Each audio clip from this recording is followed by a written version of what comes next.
Hey, this is Dylan Nadler, and you're watching The Marcus Deegan Show. The Marcus Deegan Show. What's the story, guys? Welcome to another episode of the podcast. I'm your host, Marcus Deegan, shooting from one of the greatest places on earth, my friends. If you've never been here, you've got to come here. Sin City, Las Vegas, Nevada. The place of blight, lights, and world title fights. I'm your host. We are right next to the UFC Apex in the beautiful Sticky Paw Studios, ready to shoot another pod. If you're listening on Spotify, I do appreciate it. And those that are following us on YouTube, thank you so much. The subscribers are going up every single week, and we're getting some really good views. I've been trying to pump the YouTube channel. We're doing great on social media. We're doing great on Spotify. But if you want to do us a favor, follow us on YouTube, like, share, and subscribe, all that business. I put a lot of effort in and put out some great content every single week. I don't ask for anything. I don't ask for money. All I ask for is support. So if you like what you see, give me a like, give me a share, and leave a comment. It's as easy as that. Today, we got another sensational podcast. Guys, when I interview all these fighters from the UFC, and it's up over 120 of them now, one thing that fascinates me more than anything is the mind. All of them say that sports, especially fighting, is 90% mind and maybe 10% the body. And that has always fascinated me. I believe that we don't even know how much of our brain power that we can use because we only use a small bit of it. The guy that I've got coming on right now in the studio today, well, I mean, he's got a lot of names that you could call him. What would it be? A mental coach, a life coach, an expert on manifestation, just someone that knows their shit and is Mr. Positive all the time. And I love that. And I'm very blessed to have a mental performance coach that's done athletes from Bellator, athletes from the UFC, and now he's in here today. We're going to have a little bit of a chat. Give us up for my main man, Dylan Nadler. What's up, brother? What's going on? Thanks for having me. Thanks for coming in. Where'd you come from today? Toronto. Okay, so you came all the... Okay, right. I didn't know that. I mean, you said that you're in Canada, but I didn't realize that you came from Toronto today. How's the weather in Toronto? You know what? It's not the worst right now, but definitely way better over here. And I guarantee when I land on Saturday, go back home, there's for sure going to be a lot of snow. Yeah, because you got to acclimatise when you go back. I mean, I suppose coming over for a few days, but it doesn't really make a difference. So you'd be loving the weather here in Las Vegas right now, right? Oh yeah. I mean, if this is a cooler day for you guys, like this is like our springtime type of thing. Wow. Yeah. What was it? I think it was about 65 or 67 today here in sunny Las Vegas. It was unbelievable. Okay, my first question. First of all, I want to tell you, I've been really excited about this podcast because I've been stalking your Instagram, and I don't think there's one thing that you have said that I don't agree with or I haven't absorbed or I'm going to put into practice. I want to find out how you developed your mind to help others develop theirs, considering that you suffered with anxiety and stress. And I heard another podcaster say that you are the expert at turning fault into leverage. So I want to hear about that. What's the difference between manifestation and positive mindset? That's a good question. I think it comes down to action, right? You know, positive mindset is one thing to just kind of say positive things. I think in this day and age, we're getting a little bit close sometimes to like toxic positivity in the sense where let's just close our eyes and say everything's great, right? And it's why a lot of people don't love it too much either, because it's like, you know, let's be real, like everything's not always going to be great. You know, I'm a realist instead. So it's like there has to be something in the middle. And I think it comes down to not just saying the right things, but having a purpose for it. So for example, you know, what's the difference between like a toxic positivity thing? If you're sparring and you break your foot kicking someone's elbow, you're not going to go back and say, that was a great day. You know, I love today. No, that, you know, it's positive, but not in the right way, right? But there can be an optimistic spin, which is, you know what, now that I'm injured and maybe have to take a few weeks off of practice, instead of just sitting down and being depressed the entire time and having nothing to do, I'm going to focus on some of the areas of my game I haven't focused on as much, maybe watching film, maybe recovery, maybe stretching, right? So you can be optimistic without it being like toxically, just, you know, it rubs people the wrong way. Right. And I think that's one of the biggest distinctions is you can always have a positive mindset and be optimistic about things, but it has to be grounded in some sort of truth. The moment it's not is when you rub people the wrong way and it becomes kind of this corny thing. Yeah, no, I totally get that. So do you think, I've really been successful with manifestation. And once again, I think a lot of people think that it's just about thinking it, but you've said that there's action involved. You have to put steps into place to achieve these things. Now, I had to write a couple of things down because I do maybe 4 of them and I'm going to try and do the other ones. You have said that here are some of the essential steps to getting mental skills or preparing your brain for changing it from how you are, cognitive therapy kind of thing. So there's 6 things, guys, and I don't know if you do this, but I'm going to start. You have to have goals. That's number 1.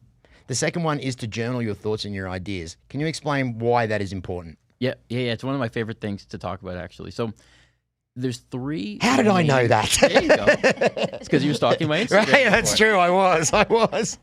There's 3 main benefits to journaling after a practice. And first of all, what's it even mean? Take out a notepad, leave it in your sparring bag, and after every training, write down a little bit. It doesn't have to be a lot. It could be something, and over time it'll get better, like any habit. But it's essentially just talking about what did I do in this practice? How did I feel about it? What were things that frustrated me? What were things that felt good? What was I striving for? And then you kind of end it off with how you can make the next one better or build off of it, right? So that's kind of first of all, because a lot of people ask, well, what do I even write? So that's kind of a simple framework is what did you do? How did you feel about it? And how can we build off of that next time? 3 main benefits to journaling after every training session. Number 1, simply, you're just documenting your progress, right? We overestimate our memory a lot of the time, and people say, well, I remember my good trainings, obviously. And it's like, okay, well, what if I said, tell me about practice on August 4th? You'd be like, I have no idea, right? So really it establishes almost like a time capsule that you can go back and just have a log of every single practice, and that alone is extremely valuable, right?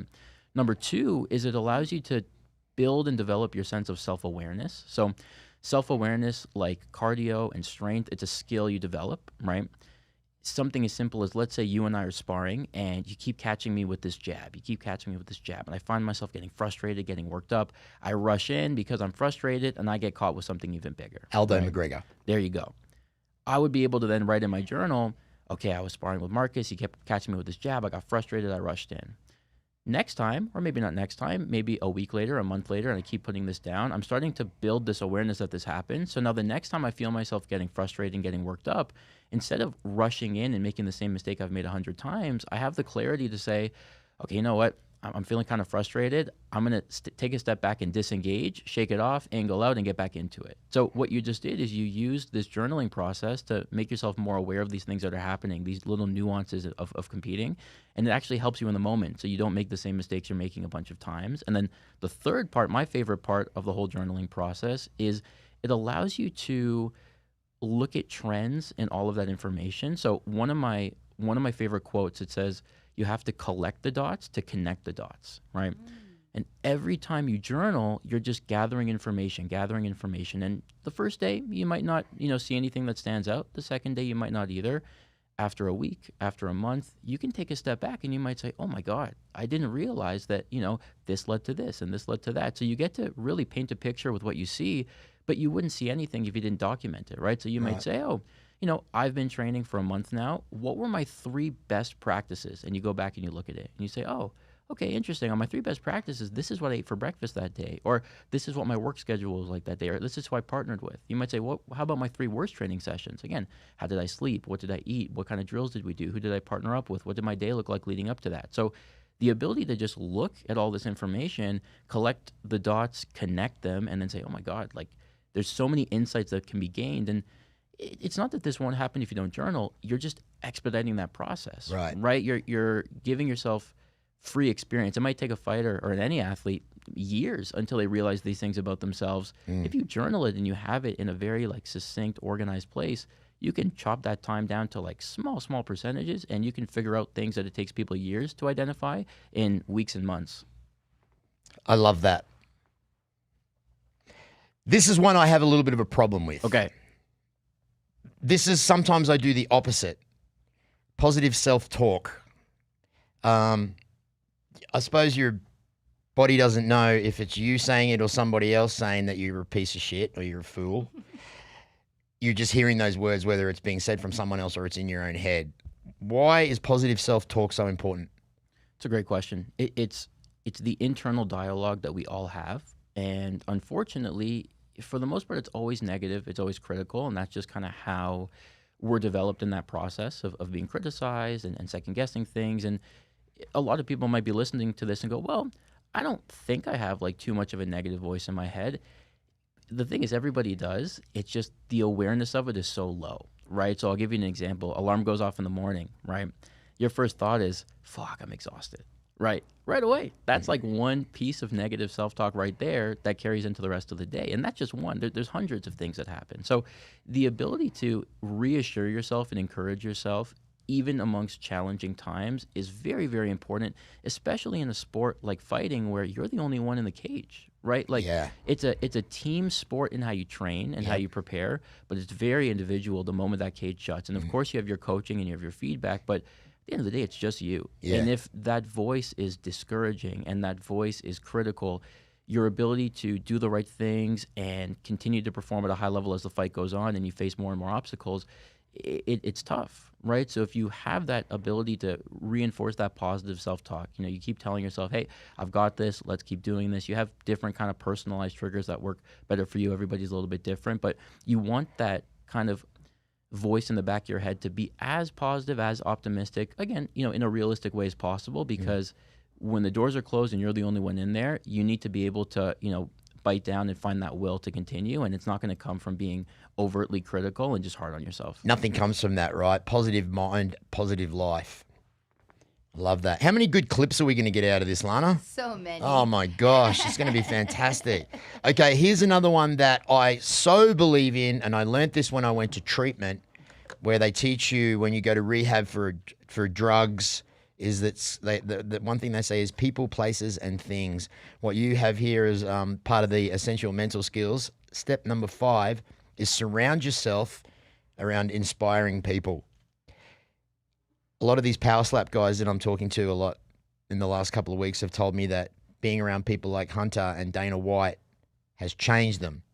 Can you elaborate on that? Yeah, 100%. I mean, what's the popular thing that goes around? It says you become like your group of 5 people or something like that is kind of who you become closest to in terms of how your own personality is molded, right? So it's no different than when you're a kid and you're in school and, the teachers and parents are saying, oh, they're really smart, but they don't apply themselves, right? And the group of friends is causing trouble. Like that was me. Like I was that kid in elementary school and stuff like that. And, nothing wrong with the people I was around with, but, what you want, you have to be very intentional about. And if you want success, you need to surround yourself with people that, it doesn't mean already successful people, because we don't want to be divas and say, oh, I only surround myself with successful people, but people that you can respect, people that you can appreciate, people that have a vision, people that won't look at your vision and think it's stupid or think that it's strange and say, oh, That's the one right there. Yeah. You just gave me goosebumps then. That's the one right there, is that you don't want people to look at you and think that you're stupid. Oh, that's great. I love that. yeah, when you say, oh, I'm going to be a UFC champion, and people go,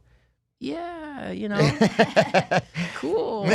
Like, you don't want that. Again, people are going to have those reactions, but you want to be with people that are like, go for it. Like, why can't you? If you say it and you believe it, and most importantly, you do the right things to back it up, because there is a difference between just kind of saying things and not doing the right things behind it. But if you say the right things and you commit yourself to the process, why can't you get everything that you want? And you want to surround yourself with people that are inspiring and people that, have their own visions for themselves. And most of all, people that you enjoy spending time with and don't feel like you need to make yourself kind of smaller around.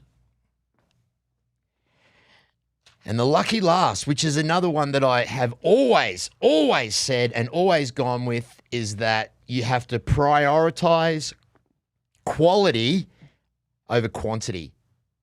Can you explain that? Yep. Yeah. I love this one too, because as athletes, one of the biggest issues that come up over and over again is overtraining and burnout, right? I think any high-level athlete has felt this feeling before of kind of burning the candle at both ends. And the reality is that you will never win the quantity game. You just can't. If you're waking up at 6, someone's waking up at 5. If you're training 3 sessions a day, someone's training 4. Like, you can't bank on winning the quantity game. You just can't. It's a lose-lose type of cycle. But you can win on quality, which is that, I'm going to train as many days a week as I feel healthy doing, where I can give, my best every single time I'm there. Again, pushing myself very, very hard. But, adding more isn't always the answer. If you show up and you're giving 60% at every training session because you're there every single day, 3 times a day, is that any better than going half of that time, but being able to give 85, 90, 95% every time you're there and crushing it? You're developing at a much better progress rate, and it's just better for your mental health overall. You're not going to burn out as quick. So that's what I like to say to any athlete that really feels like they're just burning the candle at both ends. It's that you'll never win on quantity, but you can win on quality if you show up and you're goal oriented and you're focused and you're driven and you know exactly why you're there. You're intentional with your time. Like, focus on quality because we can all do that. The quantity thing is just kind of a game that you can't win. Can you do both?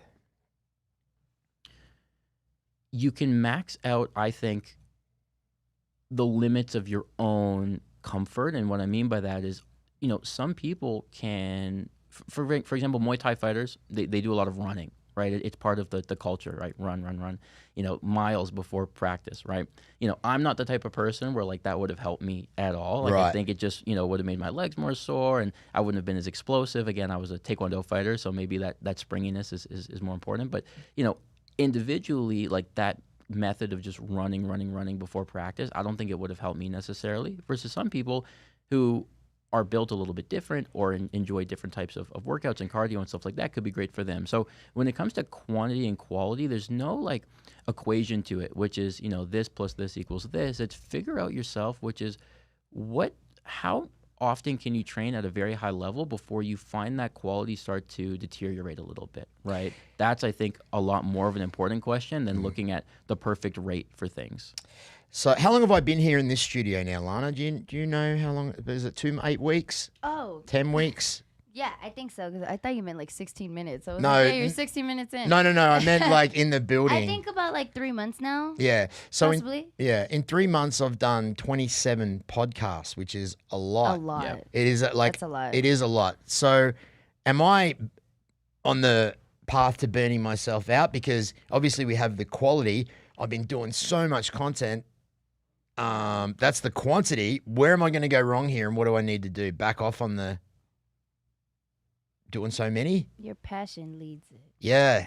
Yeah, I would say, again, you go until you find the quality deteriorate. So if you're doing, again, you could do a podcast a day, and you might be the type of person where you're energized enough to do that, you know, you're focused while you're there. You might notice that, you know, in a month from now, you're finding yourself getting a little bit more distracted, you know, making a little bit more errors, finding that kind of drive to show up to the studio, you know, dwindling a little bit. And at the end of the day, is the high quantity worth the lack of quality? Let's say it gets to that point. I don't think so, right? It's a very good show. You have a great setup here. Like, you know, it's clear that like this means something to you. Yeah. So is it worth it for 5 more recordings a month to lower the quality by enough where the audience picks up on it and like, I don't know if I want to watch this guy anymore because he seems, you know, like he's not into it. Right? People want to watch someone where they can feel that passion and they see, Yeah. man, this guy's really committed. He's asking great questions. He's investing into the guests. He's not just, you know, asking them surface level questions because he didn't do any research about them. Like, it's the quality that keeps people.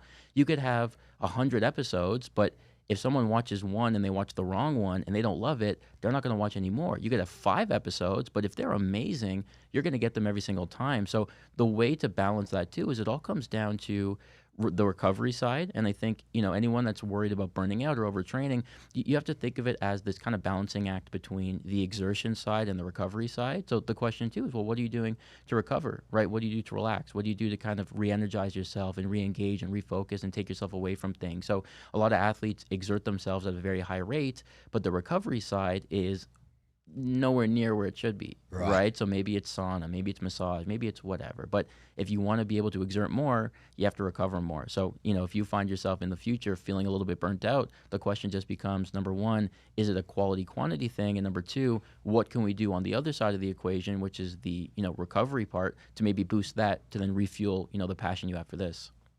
Guys, if you think this is a therapy session for me, you're absolutely right. That was just I wanted to add, because when you necessarily, I can't see you being burnt out just because your show, he has genuine passion for his show. None of your shows are boring. None of your shows are like you don't look like you don't want to be here. And none of them. You always bring 110% to all of your shows. So no matter 27 shows in a few months, bro, you're killing the fucking game. I appreciate that. I appreciate that a lot, Lana. And that's going to segue into my next guys, you see me when I do my podcast, right? I don't write stuff down, but I had to write things down for Dylan today because there were so many things that resonated with me when I was stalking his Instagram and listening to his podcasts and listening to his words and writing down things. So I didn't want to, listen, I could have done 50 pages. Now, here's one thing that I really, really love, and this is so true, and maybe this goes with why I'm trying to pump out so many episodes, is that fear. Yeah. All right. Hang on a second. I'm just trying not to get emotional here. We love Fear, your show, fear of Michael. failure is fear of judgment. Fear of judgment. That's a good one. And that is so true. Hang on a minute, I'm going to get emotional again. Do it. When I read that, you know how sometimes you read a quote or you read a sentence or you read a couple of words and it does something to you, it opens something in your mind that you go, fuck, that's so many things that you have said have done that. And that was why I wrote that down. Fear of failure is just a fear of shame. Can we talk about that? Yeah, I think it's an important one. Clearly, a lot of people who I work with, they'll talk about that, fear of failure, and I like to challenge that because again, if no one was watching, would you be scared, right? And most of the time, the answer is like, well, no. If you're just sparring and there's nobody watching, is it that big of a deal if you lose a round in training? Like, well, no. Okay, so then when you put the lights and the cameras and the crowd and your family's there and your friends are there, now that same failure is a lot scarier, but it's not that the environment is much different. It's the judgment around it, right? I saw someone reference this point of, when you're playing a video game and you die at a certain level, you're not embarrassed by that. You just keep doing it, right? So it's not the failure itself that we're scared of, because in closed off situations where there's no viewers, it doesn't matter. We're able to pick ourselves up a lot easier and more efficiently and keep pushing along.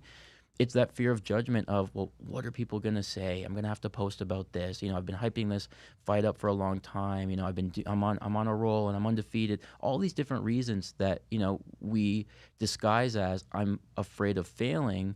But when you understand that you only fail when you stop playing, it changes the way that you think about it. So it's like it's not a failure at all. A lot of these reasons why people come up with, well, I'm scared of this, I'm scared of that, and ultimately, like we're talking about this fear of failure, it's fear of being judged. It's fear of that judgment from outside people. And the first question is, well, who are you scared of judging you? Again, is it family? Is it friends? Is it teammates? And a lot of the time, it circles back to, well, the closest people to you, you shouldn't worry about, right? It's all the outside people, like the 3 to 5 to 7, like close people in your inner circle. They don't care. They just want to see you have the best time you can have and follow that passion. And when you're feeling great, they're feeling great. When you're upset, they're upset. Like the closest people in your innermost circle just want to support you however they can. If anyone's judging you, it's going to be people on the outside, people on the exterior that really don't care either way. MMA fans. And they're going to forget about it, right? Yeah. That's the funny thing about all these like outside people is they'll forget. Let's say you have a random fan watching a fight, and you get knocked out and you feel like it's the most embarrassing thing, and everyone's going to talk about it.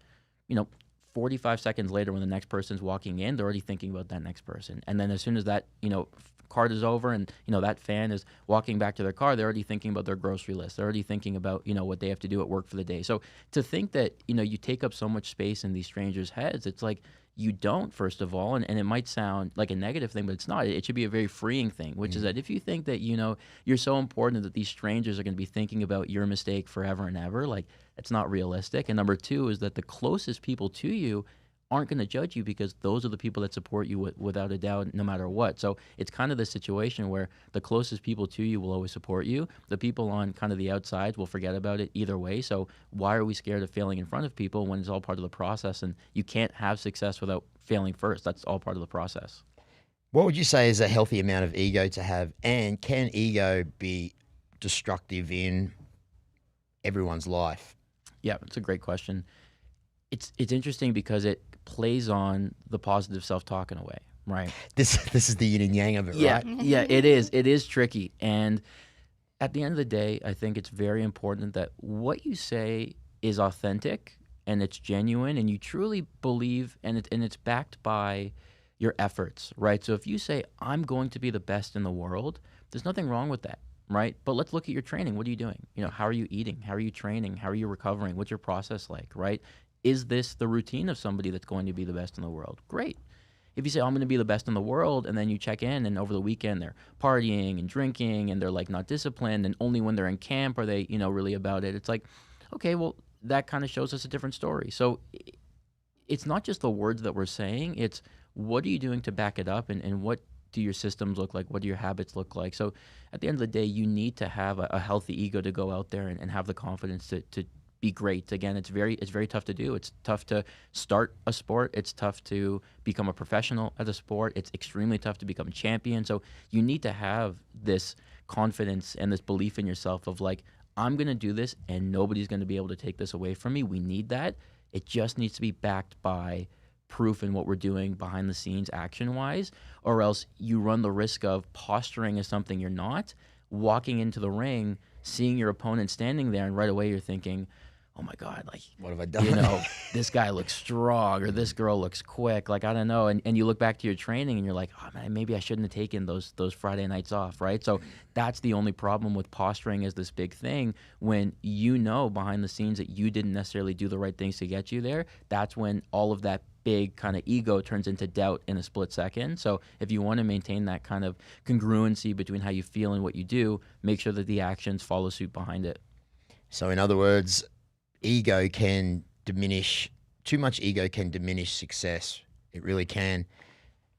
You don't have to be 100% to put in 100%. That is me as well. I love that.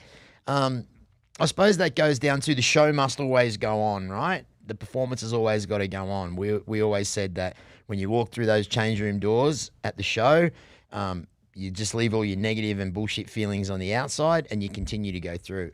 Why is that such an important statement? It's a really important statement because how likely is it that you show up on the day of a competition and everything's perfect, right? It rarely happens. There's always something almost that's going to go never. wrong, yeah. Yeah. This concept of 100%, I learned about this a long time. I was younger. My coach recommended a book to me, and they talked about this, which is like, 100% is by definition maximum, right? But when we think about 100%, we always think back to like the best we've ever done it, right? What is my absolute peak, the best I've ever looked? Like that's my 100%, and everything else that's not that is less than, right? But the reality is, it's 100% by definition is max capacity. So you can always give your best. The thing is that 100%, instead of being this stagnant number, it's an ever-changing kind of constant flow state where, when you're sick, your 100% might drop. When you're injured, your 100% might drop. When you're healthy, it might go up. So your ability to give 100% is always there because it just means your maximum, right? If you have a water bottle, if you have a 500 milliliter bottle of water, 100% of that is that much. If you have a 1 liter bottle, well, then 100% is that much. It's always 100%. Right. So when it comes to things like training and competing, a lot of times, people will walk in and you'll say, hey, how you doing? Oh, not 100%. My knee's bothering me. My hip's acting up. It's like, okay, well, you might not be perfect. So just give the most of what you can. If you're concussed and you can't train at all and all you can do is watch and take notes and watch people train, that is 100% that you can do. It's take some notes, watch people train, pick up on some things if you can. Like you gave your 100%. So same thing in the ring. It's very rare after a tough camp that you're able to walk into a fight, no bumps, bruises, no sore, no injuries, right? So, it's important to understand that you don't need to be perfect to give the most of what you've got. And if you make that your habit, if you make it a habit to just say, I'm going to wake up and no matter where I'm at, I'm going to give the most of that, you'll get so much farther, so much faster because you're not comparing yourself to this unrealistic expectation of this perfect way. Another segue right here. Another segue. That was great because this is really going to go straight into my next comment that I want to talk about. My man, my brother, you've fanboy, call me whatever you want. Conor McGregor, when he broke his leg against that vicious fight with Dustin Poirier, horrible injury, possibly a career ender. The next morning in the hospital, he's doing a message of positivity. Obviously couldn't train, but then he started to develop his physique. So his physique just blew out of nowhere. So instead of sitting there, and mind you, I was supposed to have an injury like that after knowing what happened to Chris Weidman, after knowing what happened to Anderson Silva, to have the power of the mind the next day to be able to look like everything was fine is extraordinary to me. And that's why I'm so fascinated with Connor, is because of the power of his mind. How does he do that? How does he do it? Yeah, I think first of all, it's not in a nutshell, right? He's done it because this is how he's been for a very long time. I think, what Connor did is he paved the way as a pioneer in a type of thinking. The problem with that is there's a lot of people that try to mimic. I'm sure we're seeing this new wave of people trying to mimic that, and they're falling short, and it's coming across the wrong way because that's not authentically who they are, right? For Connor, the thing about him is that is authentically, genuinely his personality, and that's what makes him great. He says he's going to do something, and he does it, right? The repetition of being able to speak things into existence, give your all, maintain a positive outlook, always stay flexible. This isn't just something that he, it just happened to him once he became a champion. He became a champion because he had this DNA already, right? So when he gets injured and he's sitting there in the bed the next day and he's finding something to smile about, something to be optimistic about, it didn't just happen. It was the result of thousands of days and hundreds of thousands of hours of priming his mind to see things from a certain perspective, so that when shit hits the fan and you have a big fork in the road, I can either go left or right, left being the wrong way, right being the proper way. It's less of a forced choice, and it's more of a natural, oh yeah, this is how I do things. I'm going to be a little bit more optimistic. I'm going to think, into the future, how I can make this, better. What are some good things I can do in the moment? How can I focus on, giving my all, even if it's a microscopic version of what that looked like a week ago? So I think when it comes to how does Connor have that mindset, it's because he's always had that mindset, and anything you do repeatedly over and over again, it's going to strengthen. In the same way you develop your cardio and your explosiveness and your flexibility, you have to develop all those mental skills as well. And he's been doing that for so many years throughout his entire career, and probably before that, that for him to switch into that mode of thinking is a lot simpler compared to people just starting out.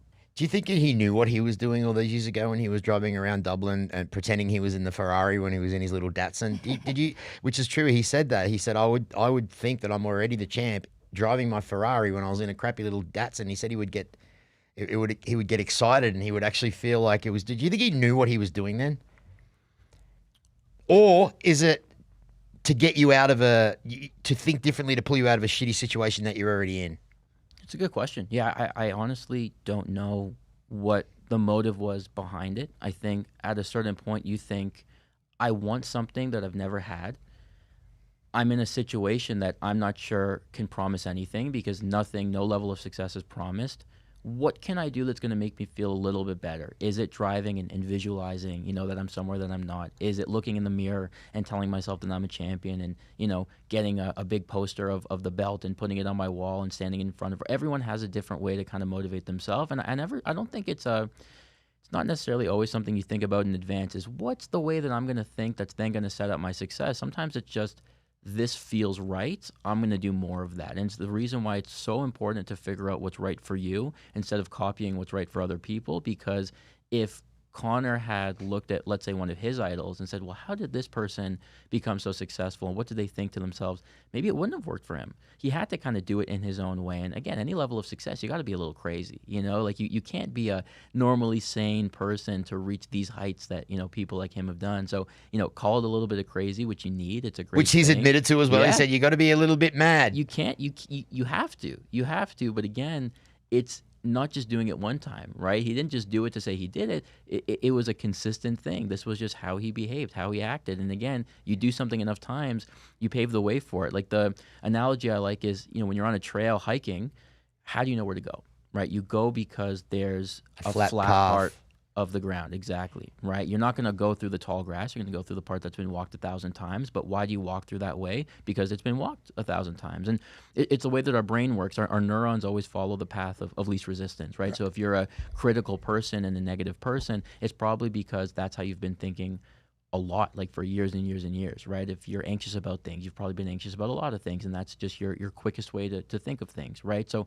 to create a new mindset almost requires you, like in the movies, to take this big, sword and chop down that tall grass and create a new path. And it's going to be slower, it's going to be messier, but you walk that once, maybe nothing's going to happen. You walk it 1,000 times, 2,000 times, eventually that new path that you just carved out becomes that path of least resistance. And that's the more natural way to go. So people like that, it's not just about doing things once, it's about doing it over and over again because you trust it. And that eventually becomes just the model in which you've created your thoughts to come out. Fuck.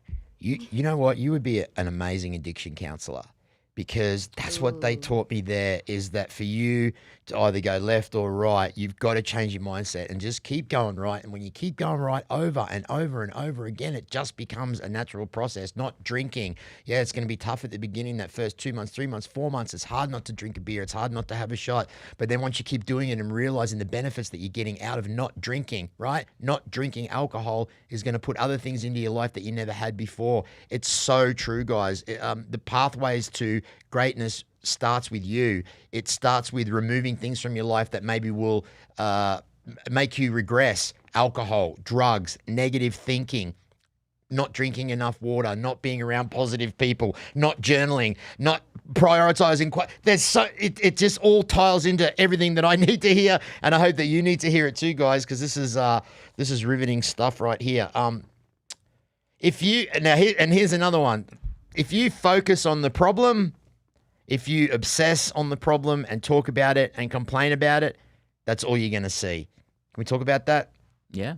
It's funny. A lot of these things are going back to the self-talk, right? Again, and this is for most people that say, well, I don't have, a lot of negative self-talk. I don't think I'm that critical. Like, these are all circling back to it, right? Yeah. What you talk about becomes more. So for example, if you're tired and you work a lot and you work a 9 to 5 and you're balancing training with that, if all you talk about is how burnt out you are and all you talk about is how annoying it is to have to go to work and it's not fair and this and that, what do you think is going to happen? You know what I mean? You're just going through those patterns so many times where that kind of critique becomes that kind of basis in which we think, and it's hard to kind of pull yourself out of that. Versus if you ground yourself in something a little bit better, being a little bit more gracious and saying, you know what, I'm really grateful for this 9 to 5 job because it provides the stability to be able to train. There's a lot of people that don't have that and have to figure out, in some months they can train, some months they can't because they don't have the money for it, or some people have to a lot of people do like private sessions, one-on-ones, which again is great because you're at the gym, but you're also reliant on other people's time, and what if people cancel and this and that, you're spending a lot of time at the gym. So something as simple as I work a 9 to 5 and I have to train full time, it's not fair, can very quickly be reframed into, you know what, I'm really grateful because I have a job where I'm not just relying on kind of eating what I kill and doing any kind of service-based thing. I get to work for a company. I get to clock out when I clock out, not have to worry about it. And it allows me to go out there and, train when I need to. So simply just focusing on the optimistic side of the coin, it leads you to better results because it gets you thinking that way, as opposed to always being critical, always having a reason to be upset by something. And it's not that things aren't bad. It's not that people don't have reasons to be upset. But again, if you focus on that, and that's exclusively what you focus on, you're only going to come up with more problems and no solutions that way.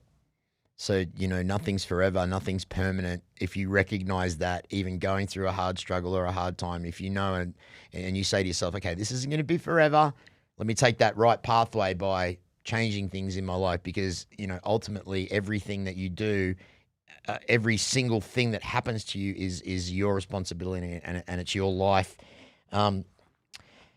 Okay, here's another one for you. So what's the difference between all these things we're talking about and us creating that for ourselves and God giving us what we want through prayer? What's the difference between those two? Isn't it kind of all the same thing? I think it comes from drawing on something outside of yourself when there's no guarantee, right? And that's why people use different factors to motivate them. If you're spiritual, if you're religious, if you're none of those things, but you just believe in this willpower to make it happen, I think the similarity is you need to be able to draw on something outside of yourself. The ability to say everything happens for a reason, so that no matter how bad and brutal and gruesome an experience you go through is, you can use, again, whatever that model is that helps you, whether it's spirituality, religion, anything, and saying, but you know what? I'm going to stay on my path because things happen for a reason. I might not know what the reason is for this just yet, but at some point I will. Whether it's tomorrow or it's a year from now or it's 10 years from now, I'm gonna look back on this moment and say, "Oh my God, that's why." So that's why that had to happen. And I think, you know, there's people who say, "Well, how do you know?" You know, people say, "Oh, everything happens for a reason. Maybe you're just kind of wishing things away." How do you know? And I say, "Well, we've already had proof of that. I mean, look into the past. Forget about the future for a second. Think about any bad thing that's ever happened to you. There's a high likelihood that you can trace that back to something better that's come from it, or something good that you have now that stems from that happening as kind of the basis to it." And it's like, well, if you can look into the past and you can identify positives that came from even your worst experiences, what makes this current one any different? What makes this worst experience the one that's, changes the model? So if you need a reason to be a little bit more optimistic and look into the future and say, you know what, well, things happen for a reason, but you're not sure if you can trust it, look into the past. Things that are bad, everyone's had bad things happen. A lot of the time we can trace that line to something better. So whatever it is we're sitting through now, whether it's an injury, whether it's a personal thing, anything that can come up, you have to be able to look forward and say, I trust that this isn't just happening without a reason. There's gonna be something that this leads to where I look back and I say, "Oh my God!" So that's why that had to happen. Well, that recently just happened to me. I was booked for to do an exhibition bout for a boxing organization, which was going to be on pay-per-view. Third week in camp, I popped my Achilles. Now, this was going to be a decent payday for me. I hadn't been podcasting for a year and a half. I'd kind of lost the passion. I was doing it from home, and I just didn't want to do it. Literally a week after I popped my Achilles, I met the gentleman that owns this building and said, "Why don't you just come down and shoot your podcast down here from now on?" Now, that never would have happened because I would have continued training to go for that fight and just still not forgot about my podcasting career. That happened. Couldn't do the fight. This kind of fell into my lap. So I resonate with that big time. Yeah, and that's great. And it's great because you had such it was so soon in which both of those things happen, and that's lucky. It's great. Sometimes it happens that quickly. Sometimes it takes a long time. Yeah. But it's that same point of you can always look back and realize that even those shittiest things that have happened to us have ultimately led to something better. So whatever you're sitting in right now, you have to be able to trust. And that's when you draw on, again, if you're religious, draw on the religion. If you're spiritual, draw on that. If you're none of those things, it's just being able to maybe be more scientific about it and look into the past and use that proof and evidence, right? So whatever it is that you draw on to motivate you, it's that same kind of conclusion we're coming down to, which is things happen for a reason. Trust the process. Keep showing up and doing your best every single day to 100% of your capacity, not perfectly, but to the best that you can do. And it's very hard to mess things up when you're goal oriented, you're driven, you're intentional with your time, you're doing your best, and you have a plan. Like, it's a pretty good recipe for success. And I just want to add one more thing to that recipe to success is being clean and sober. That is one thing that I found has really changed everything about my life, is removing alcohol from it. And I didn't realize I was on a path to destruction. I didn't even know that my alcohol abuse was hindering my success with my... I can't watch a lot of my old podcasts from back when I was promoting Connor's Whiskey, and I was in another beautiful studio, and I was getting amazing guests, Chris Cyborg, Brandon Moreno. I was doing really well, but I was drunk every show. And I can't even watch them now. Like, I literally cannot watch any of those podcasts because, for one, I can see how wasted I am in my eyes. Like, I see how slurry and I just hate everything about it. So personally for me, and I know it will work for you, is removing substances. Yeah, for sure. Your credentials are pretty high. Can you just give us a little bit of... Well, actually, before I do that, let me ask us a personal question. How do you keep your mind positive all the time in the current state of what's happening with your people and the current state of the world? How do you remain positive all the time? Because I think you're one of those guys that if you're ever in a bad mood, people are saying like, fuck, Dylan's pissed off. I've never seen him like that before. And I bet you hear that a lot. Do you harness it, or do you like let it out sometimes? And if you do, how do you control and stay positive? That's a good point. I try my best. And again, it's a habit that you can't just kind of expect to just kind of show itself. I work towards it, but trying not to take things personally. I think it's very easy to have something come up either directly or indirectly, take it very personally. That builds and it comes out in bad ways. I try very hard to again, not do that, and try to listen a little bit more and say, well, where could this be coming from? Even things that might hit me in a way that I don't love or make me feel triggered or irritated or aggravated, all those things. I try to kind of take a step back and say, you know what, this isn't about me.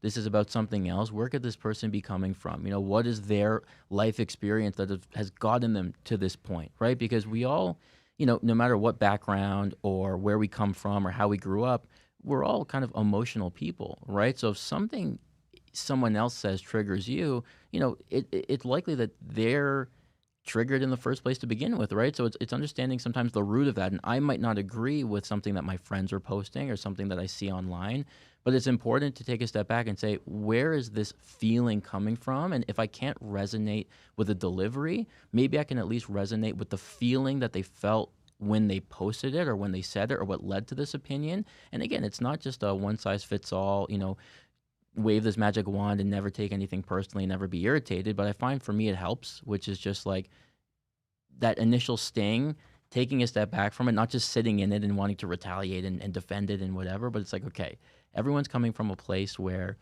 they're rational enough, at least from their own experiences. Nobody, I think, purposely goes into something irrationally. So it's, where could this logic have started? Can I resonate with the feeling that they felt to get them to this opinion? And then kind of use that as a place to even the ground a little bit.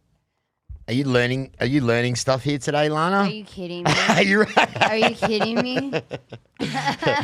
She's writing everything down over Basically. there. Yeah. So what's resonated with you in this conversation so far?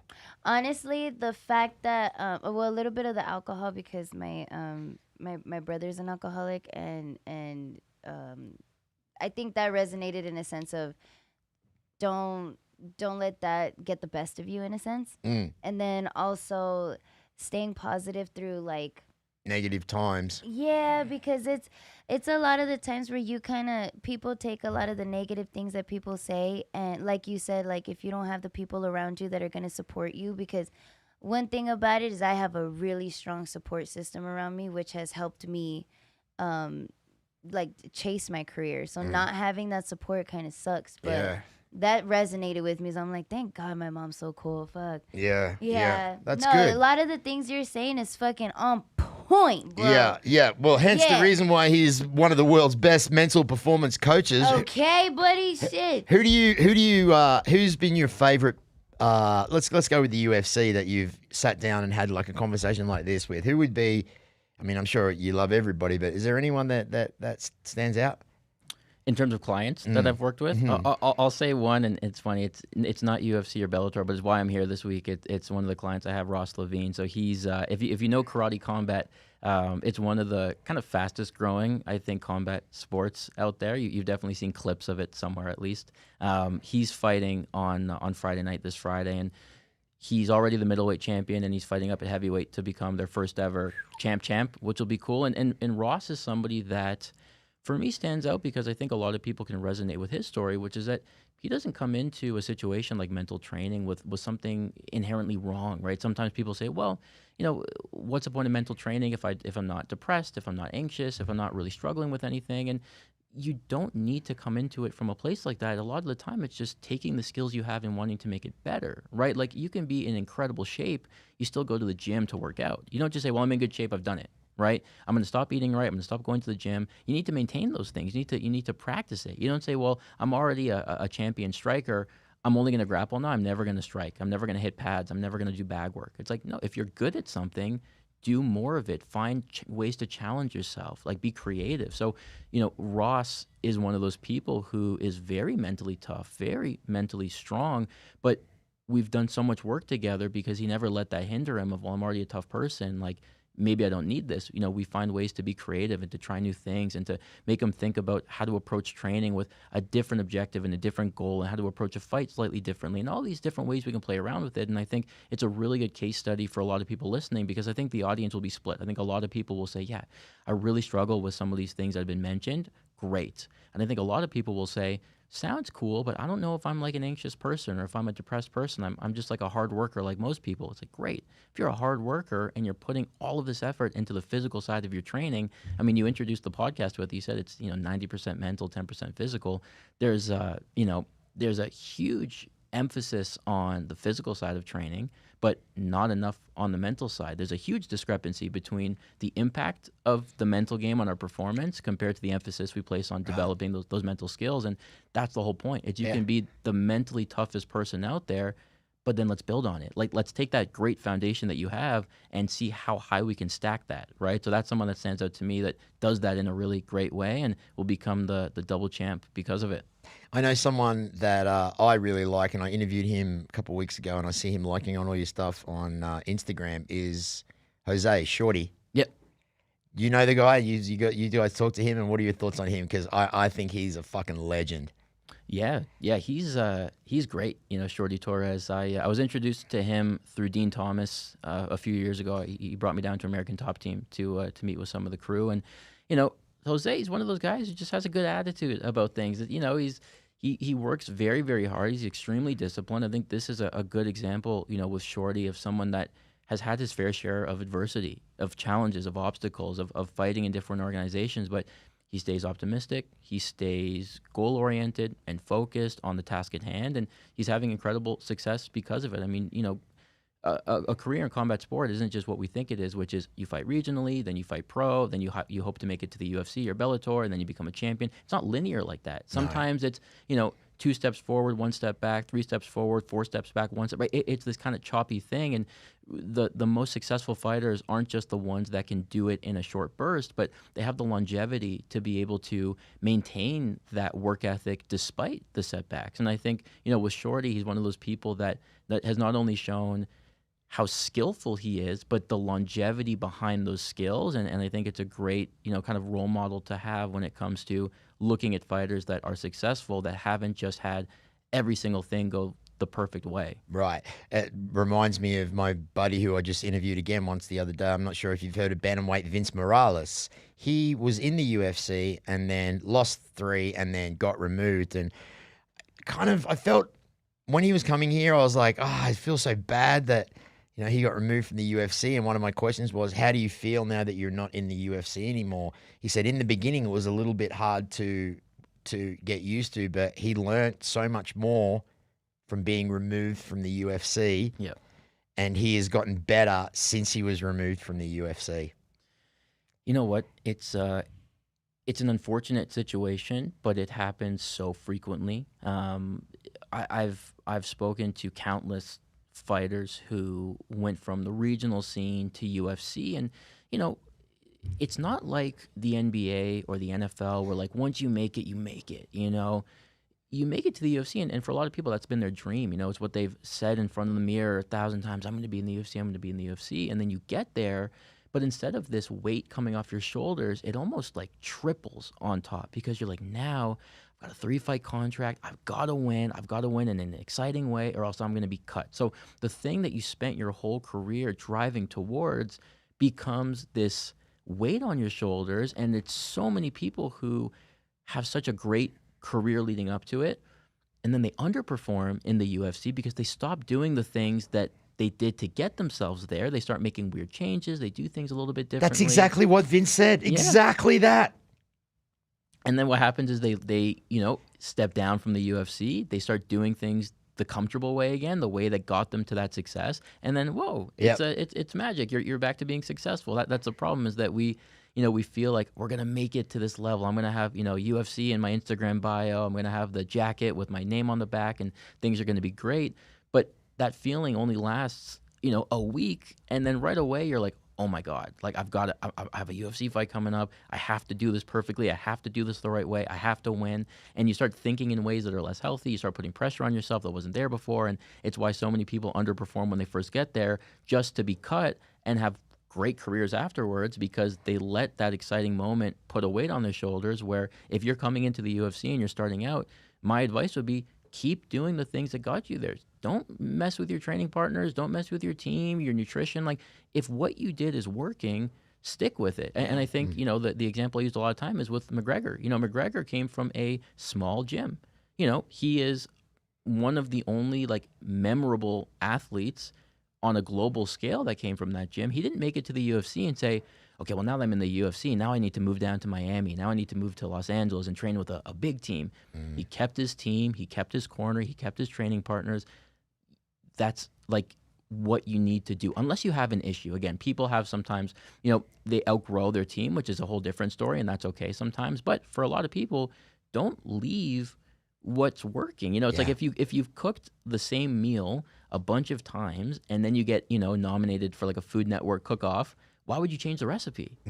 Keep the same recipe that got you there. So I think that's a big thing with fighters that are up and coming and kind of clawing away at the UFC or getting those first contracts, UFC, Bellator, PFL. It's like you feel that initial pressure. Don't do anything differently. Continue to do the same things that got you to this level, and it will likely kind of elevate you to the next. Why do we need to change our internal state because, there's more lights and cameras and interviews going on? And that's what he said, that with all the cameras and the pressure of being in the UFC, he was under pressure not to underperform. Yep. So he was doing things that he wouldn't normally do because the lights and the camera and the action was on him. So, yeah, literally exactly what you just said there. That's it's a lot of things are happening that I've spoke about that you're talking about in the last few weeks, or things that I've been implementing, which is one of the reasons why I wanted to talk to you, because how much would John Orlando love Dylan, Lana? Totally. Wouldn't Because you're very positive. He would totally love you. Yeah, he would. He really, I think you would love him on the podcast as well. Can I ask a question? How old are you, Dylan? 32? I just turned 25. What? He speaks like he's like 55. I think that It's the wisdom. and the maturity at 25. Yeah. Listen, I've said this before and I'll say it again. I was an absolute dickhead when I was 25. He still is. Hey, you're so articulate. When did all this start for you, and when did you become so fucking good at it? Thanks, man. It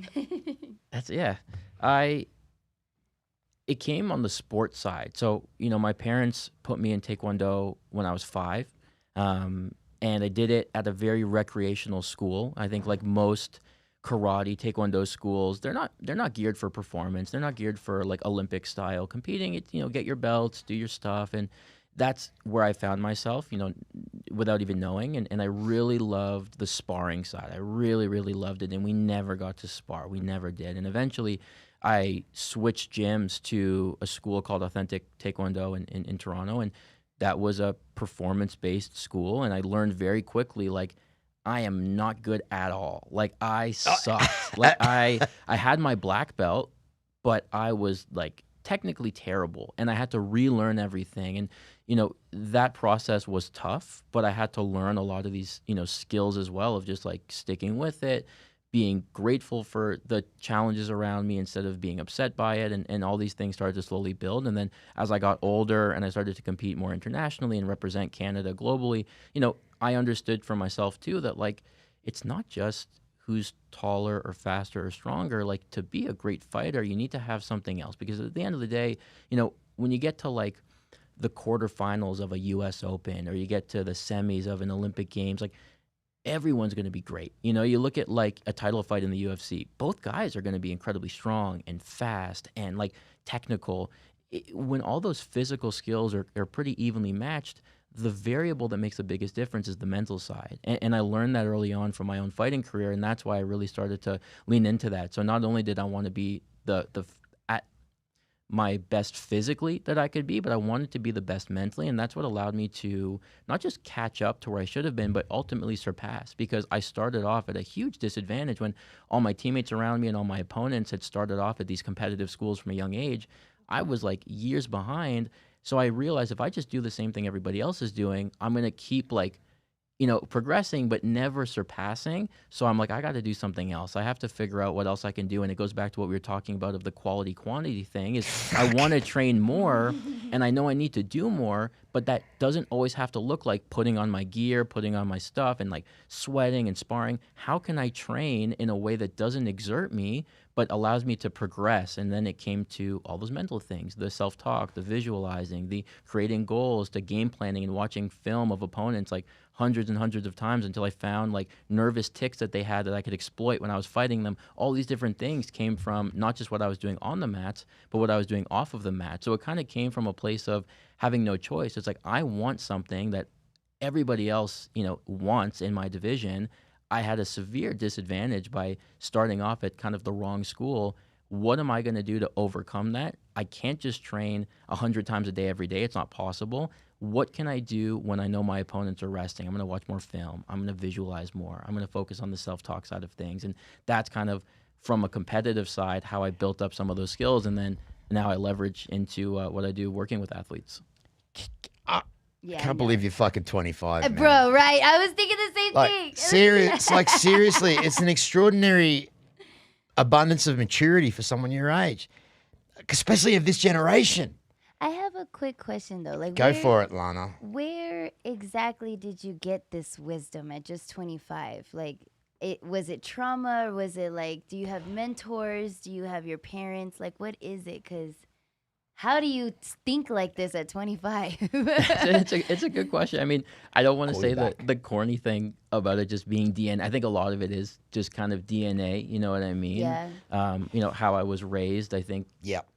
Especially in my high school years. I mean, you know, first of all, growing up, like I had very supportive parents who cared that I was doing well and not just like performing well. Like, you know, my parents would much rather that I was like in a good mood and happy than like what my grades were. You know what I mean? Oh, Like I get that. my mom, for example, like if I failed a test, for example, my mom wouldn't get mad at me. But if the teacher had called and said that I like bullied someone, then she'd get pissed, right? So they Situational. yeah, my parents really instilled, like, again, they were strict when they needed to be, but like in the right ways, I think, where they valued like who I was as a person instead of just kind of the accolades that I had. And then that carried out into when I was like in high school competing. Like when I was in high school, I would train 3 times a day. So I would train from 7 to 8 in the morning. Our coach would drive us all to our different schools. After school, we'd come back and train from 3 to 5, grab a quick bite, do some homework, and then we'd train with the rest of the normal class from like 7 to 9. So like, and then we were traveling all the time because Taekwondo is a very international sport, especially on the national team. Yeah. So, you know, my entire high school career, I was Europe, Asia, South America, like you name it, just traveling all over the world. I remember my my second semester of grade 12, so like my last semester, I think there were like 80 days in the semester. I had 46 absences from just competing. And, Wow. you know, I spent more time with my coach than I did with my parents, honestly. I mean, I'd wake up and my mom would drive me to training. And then at the end, you know, she'd pick me up and I'd come home and maybe eat quickly, or most of the time not, because I was cutting weight. And like I would see them very, very rarely. I never saw my brother. And I spent all my time with my teammates and my coach. And I think that helps a lot. I mean, you know, my coach was not old school, but definitely more traditional and like the values that he had for us. So for example, you know, if we went for like a team dinner, you know, pouring everyone else's water before you're like little things like that as, you know, a 15, 16-year-old kid, you know, it sticks with you. And I think when you mix just kind of the DNA I might have and how I was raised with my parents and, you know, the great teammates I had and the coach that stuck with us throughout the entire process, you know, it was hard to go wrong with that environment. And then as well, just kind of sticking with it. So probably a bunch of different factors. But I think, I mean, going back to the McGregor thing, like sometimes you just have to start with a bit of a spark. And then if you nurture it the right way, it goes in the right direction. But I mean, we all know a lot of people that have that great talent that don't, and it kind of goes underdeveloped. So it's a little bit of a mix of having the right stuff and then being able to kind of like foster it the way that it should be. Unbelievable. Yeah. Do you He's not real. I think he's an alien. You know, I was going to say, if the generation, if there was more of you 25-year-olds that took a page or a leaf or however you want to say out of this young man, we'd have a much better society. 100%. How can people book you? How can people find you? And how can people get you as a coach? Yeah, it's a good question. I mean, most of the stuff is on Instagram. If you go at mindlock with an underscore on Instagram, there's a ton of posts there. I mean, everything from giving tips and tricks to showcasing the athletes that we work with, like we were talking about, everything from UFC, Bellator, PFL, Olympians, like all of the main combat sports organizations are people that I've worked with, and there's a ton of great kind of case studies from them and good videos there. So Instagram's a great place. You can always email me, you know, info@mindlock.ca. I mean, but that's the cool thing about Instagram, I find, is all the links are there and everything too. So I would say start there. You go on YouTube. There's some podcasts. I mean, I've done a ton of podcasts as a guest. I've tried to host some too and give a bit of a different perspective from that standpoint as well. But yeah, go on Instagram @mindlock with an underscore, and that'll give you kind of everything you need to know. Now, can people personally book you for private sessions, whether it be on Zoom or in person? Yeah, so almost all of the sessions that I do are online just because of the athletes that we work with are so abroad. Like, I mean, I personally work with athletes in Canada, US, Australia, Thailand, Europe, like everywhere, which is great because of, the internet and how that stuff works. So, you don't need to be local at all, especially because I'm based in Toronto. But I think it's helpful that way. I think, especially as a busy athlete, you don't always have time to drive to an office and take time out of your day and sit in traffic. So some of the athletes I work with, we'll do a session in between their own training sessions, or maybe they're driving home, or maybe they got back after a long night of practice and they're eating and we're doing a session. So it can be as structured or not as people like, as long as there's like a baseline to it. But yeah, it's all pretty much done online through FaceTime or Zoom or Skype or whatever people like. And that's what makes it accessible and global, and I think just easier for everybody to manage. I want to say, like, as a testimony, I always judge when I'm doing a show on the way that it makes me feel. Internally, if I get emotional, if I get goosebumps, it's happened to me multiple times during this. If you're listening to this and watching it now, because Spotify you can watch. If you're watching this and listening to this, you know that I can guarantee that a lot of you are resonating. So if you want to change your life, if you don't know where you're going wrong, if you want to go right instead of going left, then I suggest that you get a hold of this man right here, this young man right here, because I believe that people like him can give you the skill set to develop the mind. Oh, am I here now? Am I? Well, can you put the freaking light on? It was on. Am I psychic or what? No, it was on you, but because you spoke about him, I just pointed right here so I could show him. You ruined it. Oh, okay, I ruined it. But we don't edit in this podcast. We keep it exactly how it is. I don't think I've ever really, being 53 years old and had a bit of a tortured life, I don't think I've ever looked up to someone that's more than half my age. Wow. I don't think I've ever looked up to someone to where I feel that this man, for lack of better words, is superior to me and my knowledge of things that I'm trying to develop on my own. So I really do appreciate that. Was this basically like a session today? No, not really. I mean, Mate, it was for me. for you. I mean, listen, like it's I mean, a lot of these concepts, like these are concepts that will come up a lot of the time. I mean, giving 100%, managing injuries, that always comes up, with the self-talk. I mean, all of these concepts for the most part, like these are the structures in which we'll base conversations around. A lot of the time, there's a more formal kind of exercise or activity that comes with it, which is let's take that, put that in some sort of exercise that you can then take on your phone, screenshot it, pull it up before practice and remind yourself to do. So a little bit more of a structured approach to it. But these are all the building blocks. Like everything that we touched on today, a lot of those are just building blocks to different mental skills. Like my job as a mental performance coach is to develop the psychological and behavioral side of competing at a high level. And these are the tools that help you do that. So, even if someone was listening and they took one thing away that they were like, you know what, that sounds like it could make sense, I'm going to try it out. That's amazing. And it's something to get started with, and it's not going to work the way you want it to at first, but like anything, you do it over and over again, it gets a little bit better, and then you'll be happy that you started. I'm going to definitely start journaling after every podcast. I suppose the laziness in me thought, hey, I can just go back and watch it. But there's a difference in actually writing it down, would you say? Yeah, the ability to watch it is great. I think that's probably a luxury that you have that athletes don't when it comes to training. You're not really going to watch over your training sessions. But there's also things that, if you wait a week and then watch it back, you might forget how something made you feel, or if you got distracted at a certain point, or if you got emotional at a certain point, or if you felt compelled to say something. Like, that will fade the longer you wait, and you'll be basing it off of just kind of what you see. How did I speak? What did I say? What was my body language like? Those things you can pick up from video. More of the like interpersonal things and the emotional things and the internal things will fade a little bit as the days go on. So being able to just write that down right away, and if you feel like you're pressed for time and you don't want to put an entire list of like an hour-long podcast, then maybe leave more of the broader things out of it, because you can circle back. I would say do both.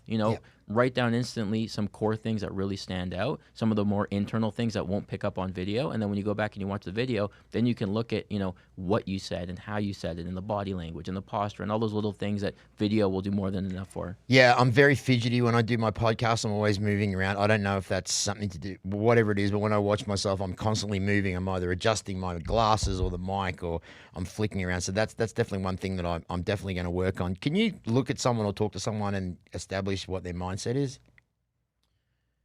What do you mean? So, what would you say my mindset is by being here with me today for 1 hour? What have you picked up from me from that? Yeah, it's a good question. I think at least at the surface level, for someone like you, it's clear like how much you care about what you do. You know what I mean? Like this is something that you're passionate about, but as you've already expressed to this point, it hasn't always come easy. You've had setbacks, you've had obstacles presented in front of you, but look where we are, right? And like you even explained in your younger years with substances and all that, I think you being as optimistic as you are, I think is more commendable because you've had the opposite be true as well. I think if you're just raised by the perfect family and the perfect team and the perfect coaches and, you live a very, kind of simple life and padded life, you could be positive, but you can't, you will never know if it's like authentic until you're like really punched in the face. You know what I mean? For you, it sounds like you've been punched a lot. And the fact that you're here and you're trying hard and you're engaged and you're focused and you're staying optimistic and present, like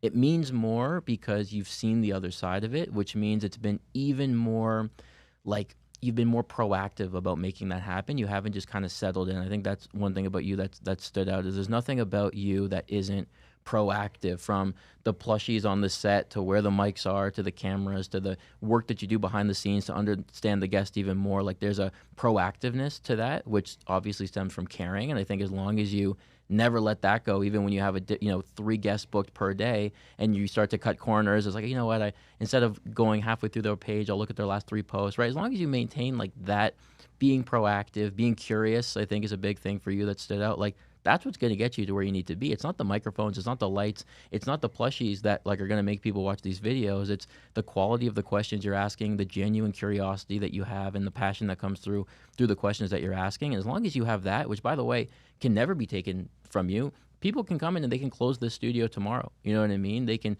move these mics and get rid of the cameras and all that. But the one thing that no one can ever take away from you is that passion, that curiosity, that spirit, the same way that we have that fighting spirit. As long as you have that, you never need to worry because no one can take that part away from you. And that's why you'll be successful for the rest of the time, brother. I love that. I love that. Speaking of the plushies, which one's your favorite out of the ones that we have? Well, I think I know which one's going to be your favorite, but if there was one of these plushies that you would like, which one would it be? Why do you say you could guess which one? Because I see you stare. You've been staring at it the whole podcast. Maybe I've been throwing you off. You know what? He said, "Fuck you, I'm not predictable." I'm wrong. Liddell.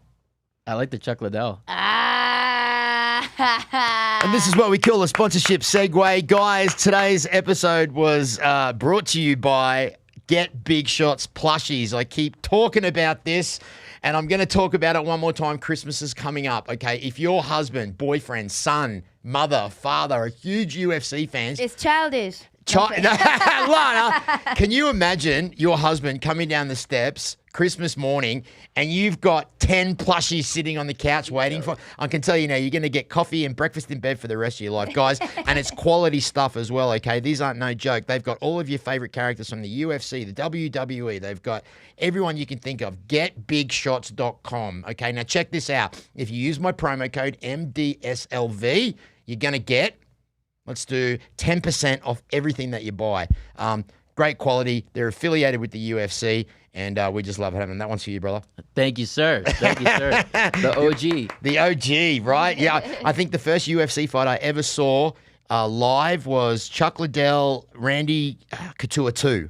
Wow. And that was back in, I believe, might have been 2006. I had the reason this one stood out to me too is I had, what were they called, round 5 or round 9 or something. I had one of those. Many people have said that. I have a GSP one. Yeah. I have a Chuck Liddell one. Yeah. I have a Nate Diaz one, and I had those when I was like a little kid. Yeah. So this one stuck out to me. I'm like, I have a Chuck Liddell in my office right now. There you go. I like this one. And you can take a little nap on it as well. I had one of the fans do that. Have you seen that? That's awesome. Isn't that great?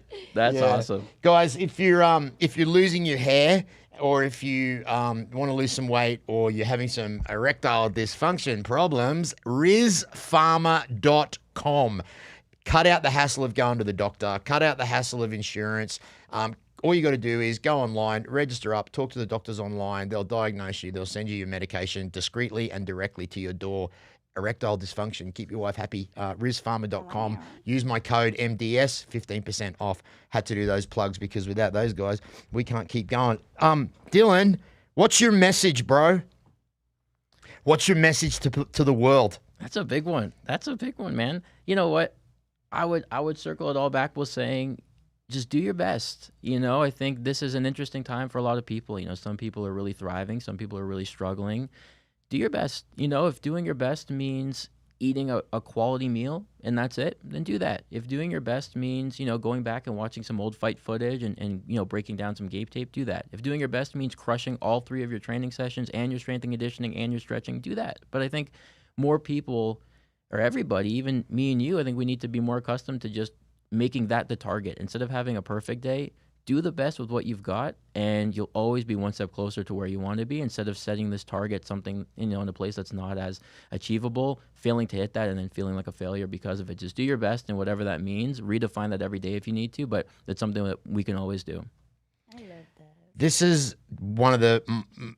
This podcast is one of my favorites. This is in my top 3 now. I had Stitch Duran. He was one of my favorites. I had David Norton, who was the lead actor from An American Werewolf in London, my favorite horror movie. And now I've got you. Wow. This is one of the favorite ones I've ever done. I Wow. feel amazing, and I'm going to go home and talk my wife's head off and tell her everything. I'm going to be standing up. She even predicted it. She goes, when I told her who I was talking to, she goes, "Oh, okay, I know you're going to come home and you're going to be like," which is what I do. Thanks for coming on today, bro. Thanks for having me. I can't wait to do it again with you when you're here in Vegas. Yes, and sir. If there's anything that we can do to collaborate in the future, I know we kind of don't know each other, but we've connected online. I'm going to be more proactive to stay in touch with you because I just Please, yeah. I really, really do love it, and I love what you're doing, and I'm so impressed by you. I am blown out of the fucking water. Thank you. Thank you. I really appreciate that, brother. This is the Marcus Deegan Show. We're walking out of here with a big fucking smile on my face today. And it's not because this is my second Coke. It's just because I've been filled with positivity and love and direction. This is Marcus Deegan shooting from Las Vegas. Make sure you like, share, and subscribe. I love you guys for watching and supporting me. I seriously do. I really, really do.